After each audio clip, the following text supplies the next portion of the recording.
नाज़रीन अस्सलामु अलैकुम वरहमतुल्लाह। मैं सलीम अहमद कासमी, जनरल सेक्रेटरी जमीयत उलमा मेवात। इस वक्त हम मौजूद हैं नूह शहर के अंदर, जहां सहारा फैमिली होटल जो 4 मंजिला इमारत थी, यहाँ जमीयत उलमा हिंद का वक्त पहुँचा है। हज़रत मौलाना मुफ्ती ज़ाहिद साहब हैं, मौलाना आबिद साहब सदर जमीयत उलमा दिल्ली, मौलाना उबैदुल्लाह साहब, मौलाना गयूर साहब और क़ारी नौशाद आदिल साहब, ये सभी हजरात यहाँ पहुँचे हैं। और अभी कुछ देर पहले 31 तारीख को फ़िरका वाराना फसादात के बाद इस इमारत को सरकार द्वारा एक तरह से बहुत सारे कमियां निकाल करके कि इसने हाउस टैक्स नहीं भरा, जबकि क्या हाउस टैक्स ना भरने पर किसी इमारत को मुनहदिम कर दिया जाता है। यहाँ पूरी 4 मंजिला इमारत को ज़मींदोज़ कर दिया गया है। इस वक्त ये नूह की लाइव तस्वीरें आपके सामने हैं। जमीयत उलमा हिंद का वफ़द इस वक्त यहाँ मौजूद है। मौलाना गयूर साहब, मौलाना आबिद साहब और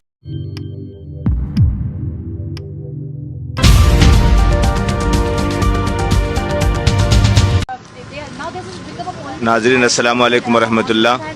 मैं सलीम अहमद कासमी, जनरल सेक्रेटरी जमीयत उलमा मेवात। इस वक्त हम मौजूद हैं नूह शहर के अंदर, जहां सहारा फैमिली होटल जो 4 मंजिला इमारत थी, यहाँ जमीयत उलमा हिंद का वक्त पहुँचा है। हज़रत मौलाना मुफ्ती ज़ाहिद साहब हैं, मौलाना आबिद साहब सदर जमीयत उलमा दिल्ली, मौलाना उबैदुल्लाह साहब, मौलाना गयूर साहब और क़ारी नौशाद आदिल साहब, ये सभी हजरात यहाँ पहुँचे हैं। और अभी कुछ देर पहले 31 तारीख को फ़िरका वाराना फसादात के बाद इस इमारत को सरकार द्वारा एक तरह से बहुत सारे कमियां निकाल करके कि इसने हाउस टैक्स नहीं भरा, जबकि क्या हाउस टैक्स ना भरने पर किसी इमारत को मुनहदिम कर दिया जाता है। यहाँ पूरी 4 मंजिला इमारत को ज़मींदोज़ कर दिया गया है। इस वक्त ये नूह की लाइव तस्वीरें आपके सामने हैं। जमीयत उलमा हिंद का वफ़द इस वक्त यहाँ मौजूद है। मौलाना गयूर साहब, मौलाना आबिद साहब और हमारे दीगर उलमाए किराम यहाँ तशरीफ़ रखते हैं। ये नूह की तस्वीर है। शहीद हसन खां मेवाती हॉस्पिटल और मेडिकल के लिए जहाँ से रास्ता जाता है, वहाँ ये 4 मंजिला इमारत थी, जिस पर होटल एक तरह से थी। और इस इमारत को भी बहुत सारे कमियां निकाल करके, कोई उनके पास ऐसा आरोप भी इन्होंने नहीं लगाया कि इस इमारत को क्यों गिराया गया है। और ये सिलसिला इस वक्त पूरी मेवात में जारी है। पूरी मेवात के बहुत सारे मकानात को अभी हम जाएंगे नल्लड़ मेडिकल, जहाँ पर भी बहुत सारी दुकानों को गैर कानूनी बता करके, नाजायज़ कब्ज़ा बता करके उनको मुनहदिम कर दिया। शायद अगर वो नाजायज़ कब्ज़ा उन पर था भी तो 10 साल से वो दुकानें वहाँ बनी हुई थी, तो उस वक्त प्रशासन कहाँ था जब उन दुकानों का कंस्ट्रक्शन हो रहा था, तामीर हो रही थी। और 10 साल के बाद में क्या ये उचित समय है जब इस वक्त एक तरफ प्रशासन शांति स्थापित करने के लिए सामाजिक लोगों को, सरपंचों को, सबको एक तरह से उनसे वार्ता कर रहा है, उलमा से, और दूसरी तरफ ये जो बिल्डोज़र की कार्रवाई जारी है पूरे मेवात के अंदर, अलग अलग इलाकों में, तमाम विधानसभाओं में, और उसके बाद ये बिल्डोज़र की कार्रवाई का सिलसिला जारी है। अभी हम नूह तावड़ू भी पहुँचे, तावड़ू के इलाके में, वहाँ पर भी लोगों की जो एक तरह से नाजायज़ कब्ज़ा भी नहीं, जो उनकी ज़ाती ज़मीनें थी, उन पर उनकी दुकानें थी, उनकी होटलें थी, उन पर उनके पास उनके अपने रजिस्ट्रियों के उनके डॉक्यूमेंट्स, कागज़ात सब मौजूद हैं। उसके बावजूद भी वहाँ मेडिकल स्टोर्स, जहाँ मेडिकल स्टोर में दवाइयाँ होती हैं और उन दवाइयों से इंसानियत की जान बचाने के लिए वो दवाइयाँ काम आती हैं, मेडिकल स्टोर्स को भी वहाँ मुनहदिम कर दिया गया तावड़ू के अंदर। और इस वक्त हम नूह के अंदर हैं। तो ये आज की कार्रवाई है। और भी कई जगहों पर बड़ी बड़ी इमारतों को मुनहदिम किया गया है। ये इस वक्त की हरियाणा मेवात नूह की तस्वीरें हैं, जहां सरकार अभी 31 तारीख में जो फ़िरका वाराना फसाद हुआ 2 समुदायों के दरमियान में, उसको लेकर के एक तरफ तो लोगों को अंधाधुंध गिरफ्तारियों का सिलसिला शुरू हुआ, जो अभी भी बदस्तूर जारी है। और उसके बाद पिछले 2-3 दिन से ये बिल्डोज़र की कार्रवाई शुरू कर दी गई है। तो अब आप देख सकते हैं कि किस तरह सरकार ने अपना जालिमाना रवैया जारी रखा हुआ है। तो ये इस वक्त मेवात की तस्वीरें हैं।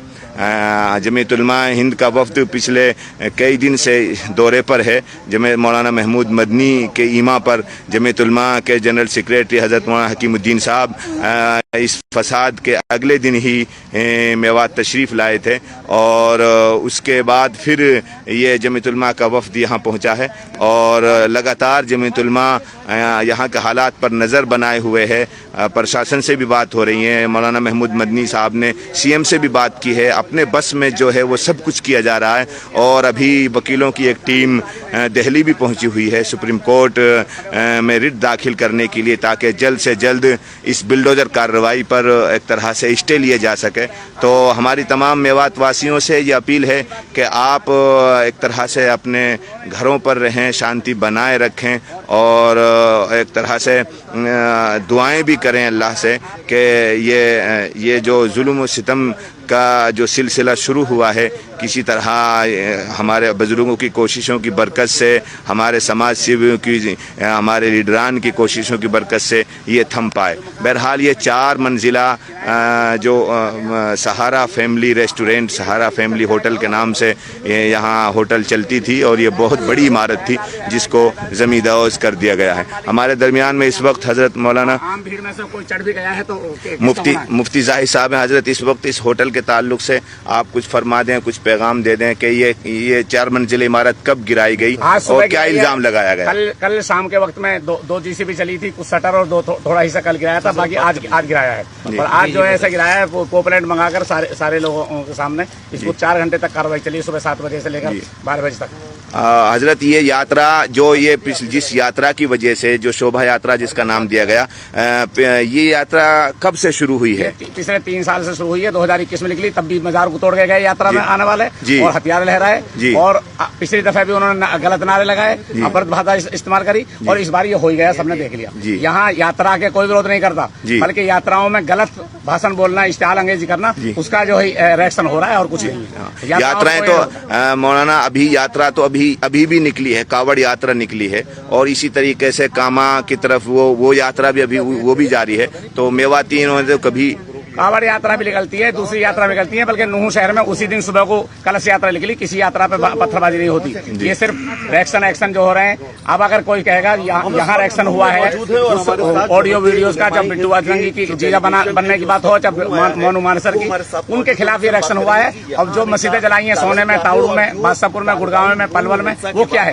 वो भी किसी एक फरीक ने जलाई है। तो जब यहाँ कार्रवाई हो रही है, नाजायज बेगुनाहों को मारा जा रहा है, 3 आदमी गलत कर गए, 300 को पकड़ा जा रहा है, तो वहाँ जिन्होंने आग जलाई है मस्जिदों में, सोने में 2 मस्जिद जली, ताउड़ू में 2 मस्जिदों में आग लगाई, बादशाहपुर में 2 मस्जिदों में आग लगाई, गुड़गांव में 57 सेक्टर में आदमी इमामों को मार दिया, पलवल में 3 मस्जिदों में आग लगाई है, बल्लमगढ़ में लगाई है। क्या उनके खिलाफ हुआ है ये कार्रवाई? जो मेवात में कार्रवाई हो रही है पीले पंजे की, जो बिल्डोजर बाबा यहाँ चलाया जा रहा है, क्या उनके खिलाफ हुआ जिन्होंने आग लगाई है? उनके खिलाफ होना चाहिए था, जो नहीं हुआ। ये एक तरफा कार्रवाई है, सरकार अपनी नाकामियों को छुपा रही है, प्रशासन अपनी नाकामियों को छुपाने के लिए एक तरफा कार्रवाई कर रहा है। मुफ्ती साहब, लोग कह रहे हैं कि जब ये हिंसा भड़की उस वक्त आप लोग कहाँ थे? हालांकि पीस कमेटी की जो मीटिंग होती है, आप पीस कमेटी के एक अहम रुकन हैं, सदस्य हैं और पीस कमेटी की मीटिंग एसपी के साथ जिसमें दोनों समुदायों के लोग होते हैं, तो शायद वो 27 तारीख को पीस कमेटी की मीटिंग हुई थी। क्या उस मीटिंग में भी आपने इस यात्रा के ताल्लुक से जो 31 तारीख को होने वाली थी और जिसमें ये अफवाह थी या मोनू मानेसर ने और बिट्टू बजरंगी ने जो आपत्तिजनक वीडियो अपलोड की थी सोशल मीडिया पे, वो वायरल हुई, उनको लेकर के लोगों में पहले से एक तरह से उनका विरोध करने की आशंका जताई जा रही थी, तो क्या वहां उस पीस कमेटी में की मीटिंग में आपने एसपी या जो एसपी की गैर मौजूदगी में एएसपी वहां थी, आपने अपनी बात को रखा इस यात्रा के ताल्लुक से? जनाब, पीस कमेटी में हम हर महीने बुलाए जाते हैं। एसपी साहब वरनसुला नहीं थे, लेकिन एसएसपी मैडम ऊषा थी वहाँ, उन्होंने ये बात रखी थी कि 31 तारीख में यात्रा निकलेगी, शोभा यात्रा। उसके ताल्लुक से हमने कहा कि शोभा यात्रा हो या कोई दूसरी यात्राओं पर कभी कोई ऐतराज नहीं है मेवात की जमीन पर। अगर ऐतराज है तो चाहे बिट्टू बजरंगी हो, चाहे मोनू मानेसर हो या कोई और शरारती तत्व हो जो गलत वीडियो बनाकर अपलोड करते हैं, मेवात के लोगों के खिलाफ अभद्र भाषा इस्तेमाल करते हैं और नारे लगाते हैं, या यात्रा में धार्मिक यात्रा का नाम लेकर हथियार लहरा रहे हैं और तलवार दिखा रहे हैं, उनके खिलाफ कुछ भी हो सकता है। रिएक्शन का एक्शन होता है, दुनिया का दस्तूर है, एक्शन रिएक्शन चलता आया है, अमल और रद्द अमल होता है। मैंने उनसे वक्त भी कहा था कि कि दुनिया का एक दस्तूर है, अमल के बाद रद्द अमल होता है, एक्शन के बाद रिएक्शन होता है। तो रिएक्शन पर कार्रवाई करने से पहले एक्शन को भी देखो, एक्शन क्या हुआ था जमीनी ग्राउंड पर, उस एक्शन के खिलाफ भी कार्रवाई होनी चाहिए थी। और जो आज नहीं हो रही, तीन आदमी ने जुल्म किया, 300 को पकड़ा जा रहा है, 3 आदमी सड़क पर घटना कर रहे हैं, बाहर के लोग घटना कर रहे हैं, शहर के लोगों को, इलाके मेवात के गरीब आवाम को मारा जा रहा है।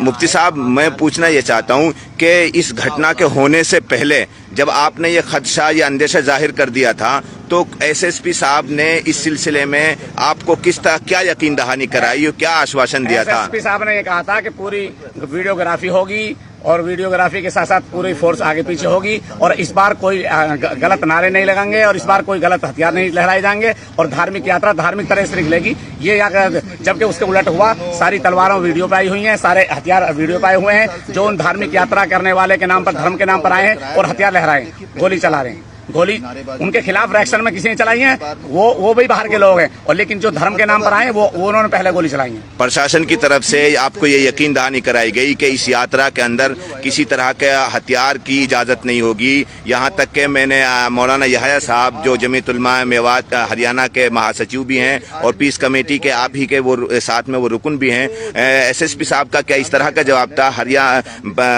हथियार की तो क्या बात, मैं किरपान तक की परमिशन नहीं दूंगी, क्या इस ये बात आश्वासन दिलाया था, किसी किस्म के नाजायज हथियार या जायज हथियार की भी इजाजत नहीं है। हमारी फोर्स आगे पीछे होगी, वीडियोग्राफी होगी और किसी किस्म का कोई गलत नारा नहीं लगेगा। तो जब मैंने यूँ कहा था पिछली रैली में भी, यात्राओं में गलत नारे लगे थे, उसने कहा ऐसा नहीं हो सकता, मैंने कहा ऐसा हुआ है, और उनकी वीडियो पुरानी अब भी मौजूद है सोशल मीडिया पर। तो जब वीडियोग्राफी हो गई और वीडियोग्राफी में जाहिर सी बात है उस यात्रा में क्या नारे लगे, कहां से हिंसा की शुरुआत हुई, किसने हिंसा की शुरुआत की, तो सब कुछ मौजूद होगा, सब कुछ प्रशासन के पास होगा। तो फिर इसके बावजूद ये गांव-गांव में जो धरपकड़ का अंधाधुंध गिरफ्तारियों का सिलसिला जारी है, फिर प्रशासन ये सब कुछ, जब उनके पास सारी रिकॉर्डिंग है, सारी वीडियोग्राफी है, तो ये सब प्रशासन क्यों कर रहा है? प्रशासन एक बदअमनी फैला रहा है, इससे बदअमनी पैदा होगी। हमसे अपील कराई जा रही है कि अमन कायम हो, शांति कायम हो, इससे शांति कायम नहीं हो रही, एक तरफा कार्रवाई हो रही है। अब आखिरी हरबा हमारे पास सिर्फ एक बचा है, हम पूरी मेवात के उलमा को जमा कर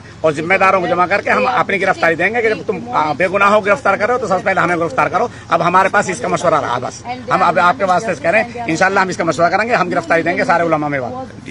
देखिए साथियों, इस वक्त हम लोग नूह में मौजूद थे, जहां पर 4 मंजिला इमारत को जो सहारा फैमिली रेस्टोरेंट था उसको बिल्कुल कल उसके बाहर के हिस्से को कुछ गिराया गया और आज मुकम्मल बड़ा बिल्डोजर मंगा करके, पॉपलैंड मंगा करके उस पूरी इमारत को जमींदोज कर दिया गया। ये इस वक्त मेवात के लाइव हालात हैं, करंट हालात हैं, करंट सिचुएशन मेवात की इस वक्त की है।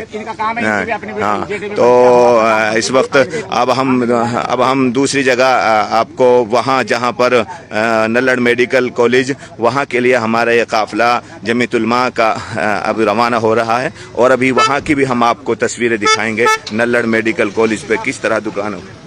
आपसे निवेदन है कि आप हमारे चैनल को सब्सक्राइब जरूर कीजिएगा ताकि आपको वो खबरें पहुंचती रहें जिनको गोदी मीडिया नहीं दिखाता है, वो हम आप तक पहुंचाने की कोशिश करते हैं। फिलहाल इस वीडियो में इतना ही, हमें दीजिए इजाज़त, आगे फिर मुलाकात होगी आपसे किसी ऐसी खबर के साथ। तब